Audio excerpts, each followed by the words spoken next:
In this lesson, we are going to remember how to use the sine law and cosine law, which we learned how to use in grade 10.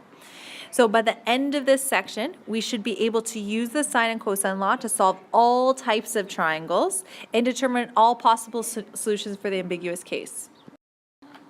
In this video, we're going to start with actually only the first one, the sine and cosine law, and we're going to look at it in the ambiguous case in... So quick refresher, when we're working with right angle triangles, we know that there's two tools that we have that we can use. And one of them is the Pythagorean theorem. So we know we can use a squared plus b squared equals c squared. And the other thing we can use is SOHCAHTOA. So those are our two tools, so primary and reciprocal trig ratios, TOA. But if we don't have a right angle triangle, then we cannot use Pythagorean theorem, we cannot use SOHCAHTOA. We can, however, use sine law and cosine law. So here, just like grade 10, here's the sine law summarized and here's the cosine law summarized.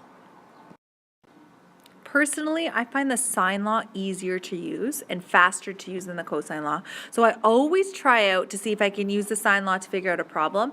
And if I can't use the sine law, then I go to cosine law. So we're going to learn some tips and tricks on how to very quickly figure out if we're able to use the sine law or instead we should try the cosine law. Let's really quickly go over how to label a triangle so that we can use the lettering in the sine law and cosine law.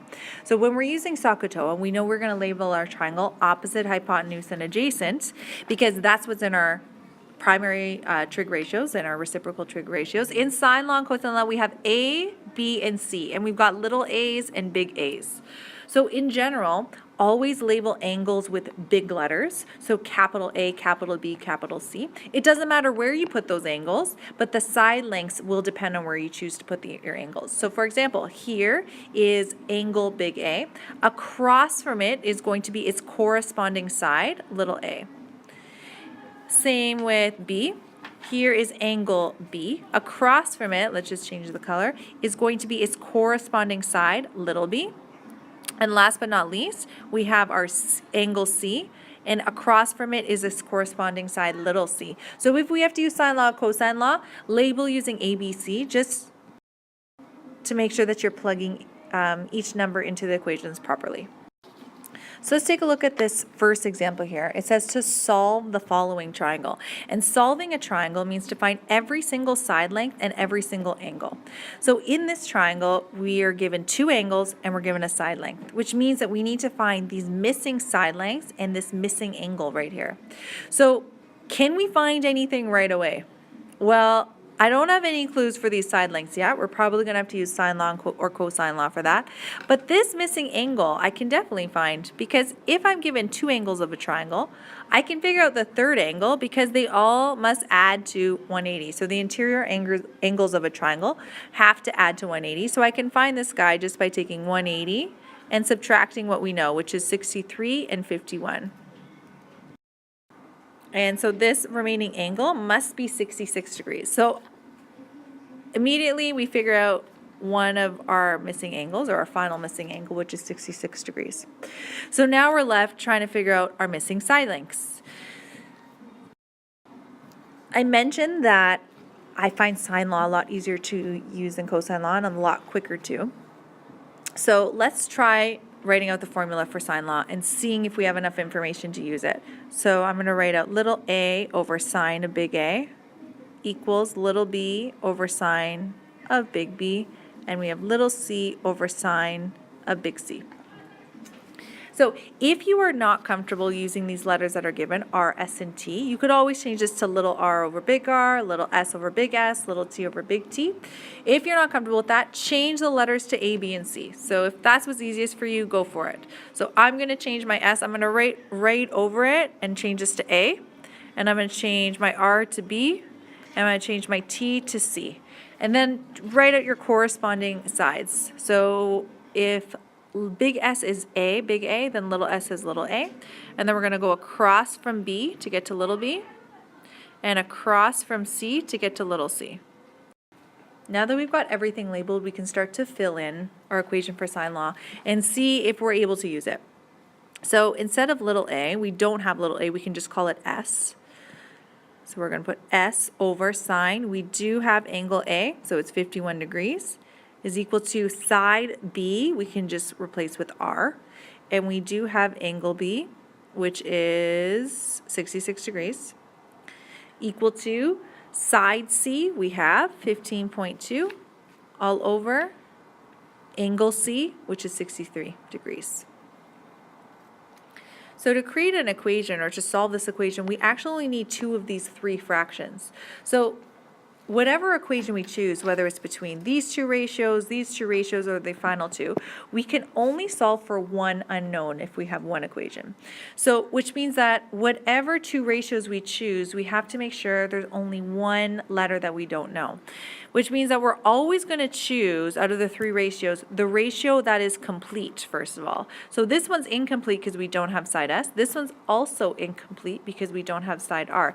This one, however, is complete, so we're definitely going to choose this one. So I'm going to circle it. The other one that we should choose is the thing that we're looking for. So back to the question, it asks us to solve the entire triangle, which means it actually doesn't matter which one we're looking for. So we can look for S or R. If we find one this time, we're going to have to find the other one next time. So might as well, let's just find R. If you want to find S, go for it. We're going to be doing it in a minute anyways. So we can use sine law because I can make an equation with only one unknown, which means the shortcut for sine law is if you realize immediately that you're not going to have a completed fraction, that means that in our equation, we're going to have two unknowns and we can't solve using sine law. So a quick trick, you can visually take a look at a triangle, fill in everything you can, and then check if you have a matching side and angle. So for example, I could just take a look at this triangle and realize I can use sine law because I have a matching side length and a matching angle, which means I'm going to have a complete fraction. If I didn't have this side length, then I wouldn't have been able to use sine law, and we're going to come across questions like that. Once we have the two fractions that we want, we're going to make an equation with them. So we have R, let me change this to black. I have R over sine of 66 is equal to 15.2 over sine of 63. To get R by itself, because that's our goal, solving for R, I'm going to get rid of this divided by sine 66 by multiplying by sine 66 on both sides. So I'm going to multiply by sine 66 and multiply by sine 66. These two are going to cancel out because it's going to equate to 1. And we have R equals, we're going to throw this entire thing in the calculator and get an approximate answer of 15.58 approximately. And we don't have any units, so we'll just leave 15.58. So we found one side length, which is 15.58. To find our other side length, our missing side length, the final one is going to be S. We can go back to our sine law, and instead of picking the R ratio, let's pick the S ratio.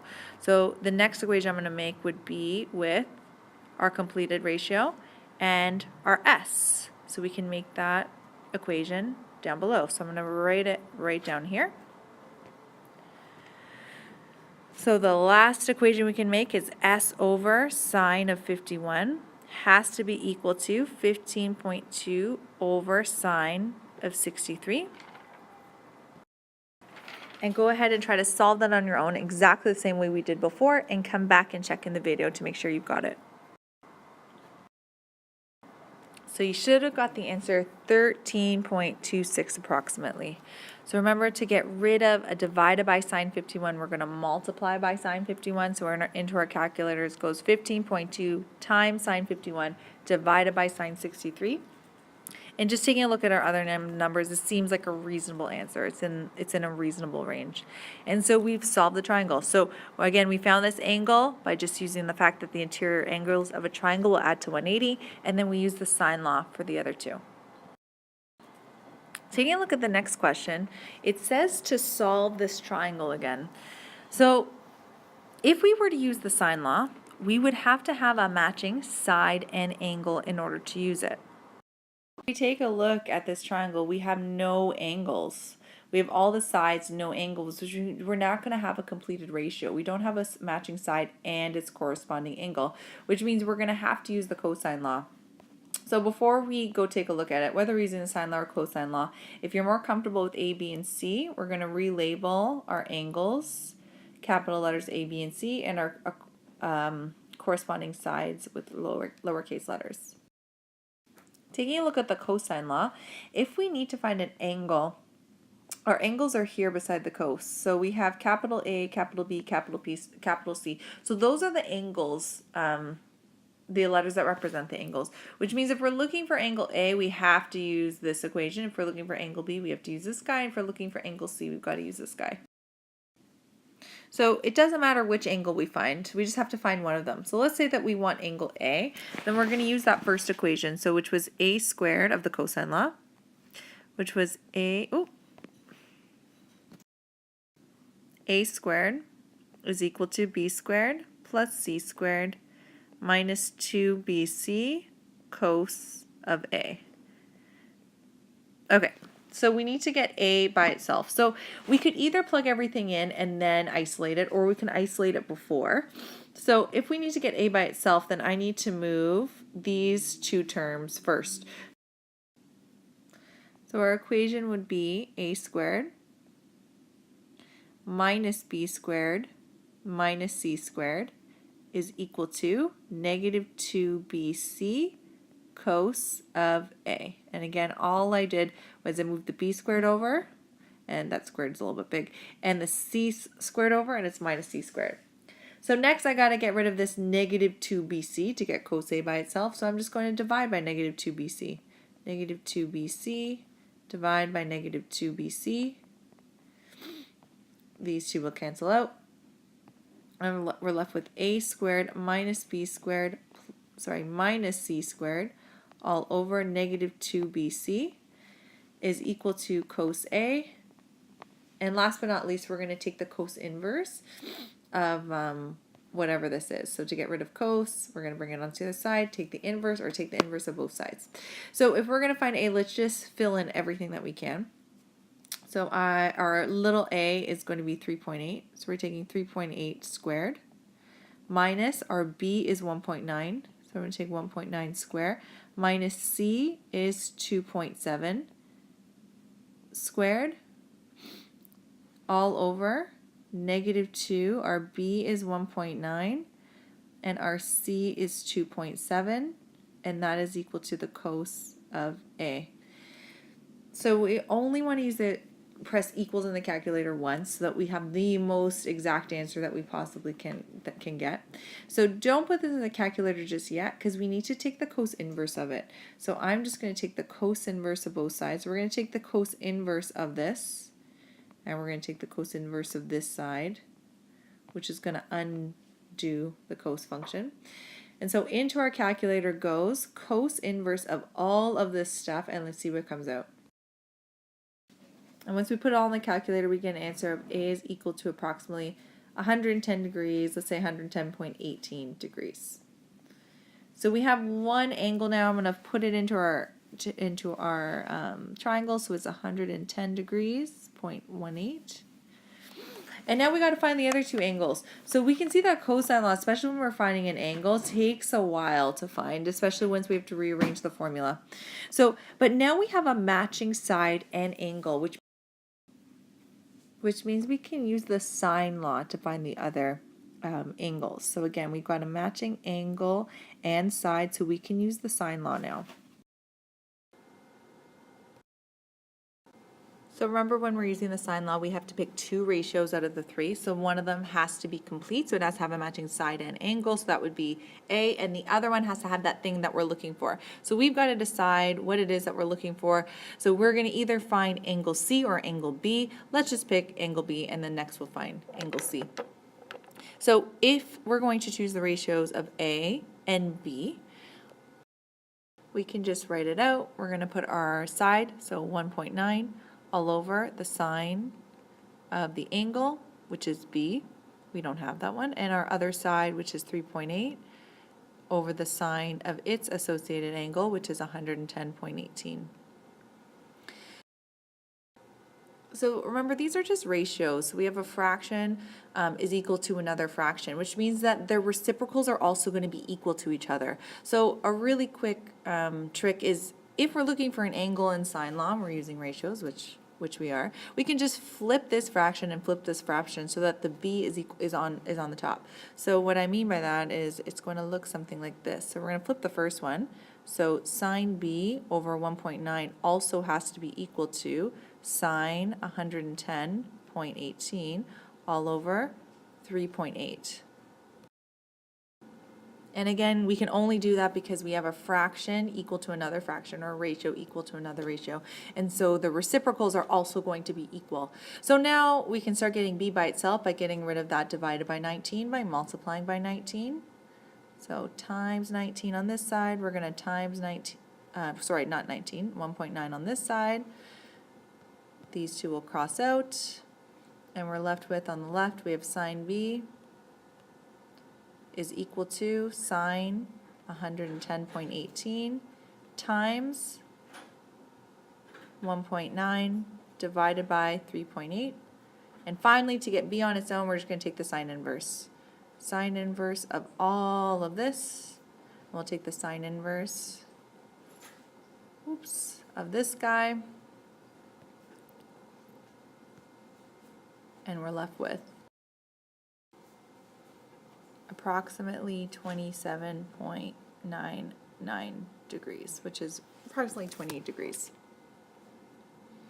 So if I add that into our original triangle, so we have 27.99.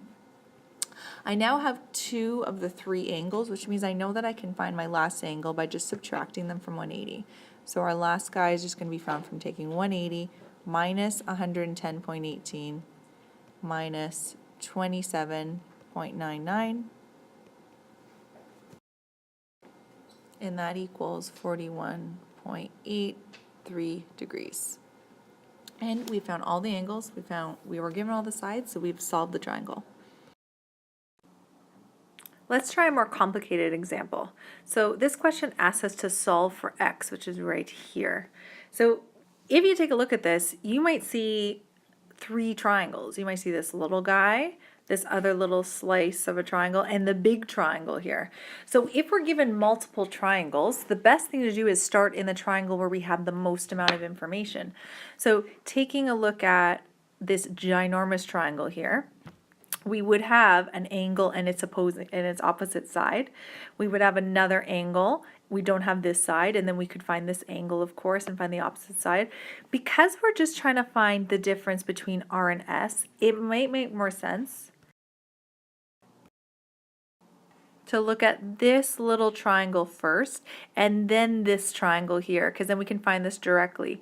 But we could probably figure out a way to find the big length from Q to S and then subtract Q to R and find X. So there's multiple ways to do this.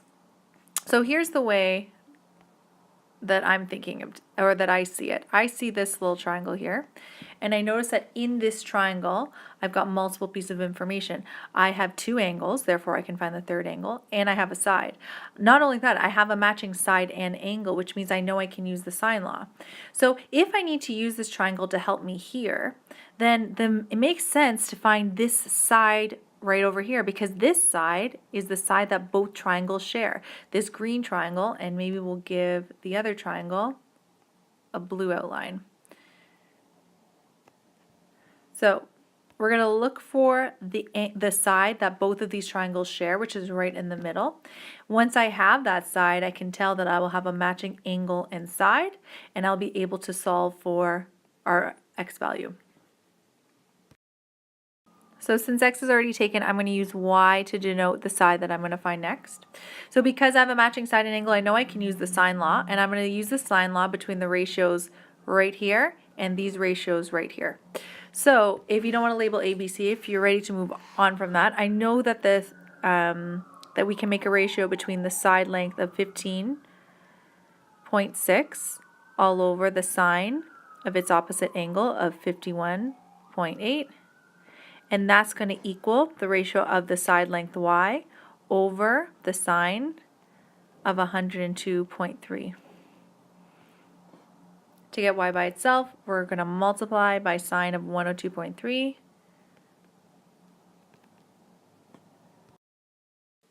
We can cross out times sine 102.3 divided by sine of 102.3 is going to be 1.